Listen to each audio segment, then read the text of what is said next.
আসসালামু আলাইকুম সুপ্রিয় ভিউয়ার্স। আমি আসলে আজকে ছোটো ভাই MS মুবিন, আমি কলেজ হোস্টেলে আসছিলাম। তো এসে অনেক ভালো লেগেছে। শিক্ষাজাতির মেরুদণ্ড আমি আসলে এখানে আসলেই বুঝতে পারি। এখানে যারা ফ্রেন্ড সার্কেল রয়েছে প্রত্যেকের সাথে দেখা হয়েছে, কথা বলা হয়েছে, আমি অনেকবার এসেছি। কিন্তু আমার অত্যন্ত ভালো লাগে যে আসলে শিক্ষার কোনো বিকল্প নাই।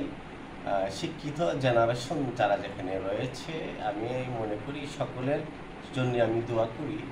আসলে আমার কেমন জানি মনে হয় একজন শিক্ষিত মানুষের কাছে বসলে এবং গেলে আচরণ দেখে আমার অত্যন্ত ভালো লাগে, তাই আমি প্রায় সময় চলে আসি। ছোটো ভাই এখানে ফ্রেন্ড সার্কেল অনেক রয়েছে, ওদের সাথে কথা বলতে আমার ভালো লাগে। তো যাই হোক, প্রিয় দর্শক, ধনী গরিব হতে পারে, গরিব ধনী হতে পারে। শিক্ষা জাতির মেরুদণ্ড। শিক্ষা যদি অর্জন করেন আর গরিব হওয়ার বিকল্প কোনো একটি রাস্তা থাকে না। তো আমি বলবো দেশ এবং প্রবাসী যারা যেখানে রয়েছেন, আগে জানতে হবে, এরপরে মানতে হবে। আগে জানাটা অত্যন্ত জরুরি, পরে অবশ্যই আমরা মানব।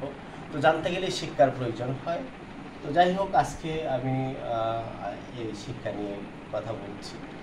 যাদের যে অবস্থা নিয়ে আছেন, কেউ প্রবাসী, কেউ দেশে, যার যে জেনারেশন যেখানে রয়েছে, প্রত্যেককে শিক্ষার জন্যে এবং শিক্ষার জন্যে এগিয়ে নিতে হবে, নিজে এগিয়ে যেতে হবে এবং জাতিকে এগিয়ে নেওয়ার মতো একটি সুব্যবস্থা রয়েছে।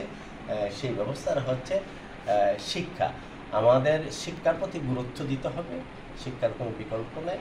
শিক্ষাকে আমরা ভালোবাসতে হবে, শিক্ষাকে আমরা ধরে রাখতে হবে, নিজেদের দায়িত্ব থেকে এগিয়ে যেতে হবে। এটি আমার কথা।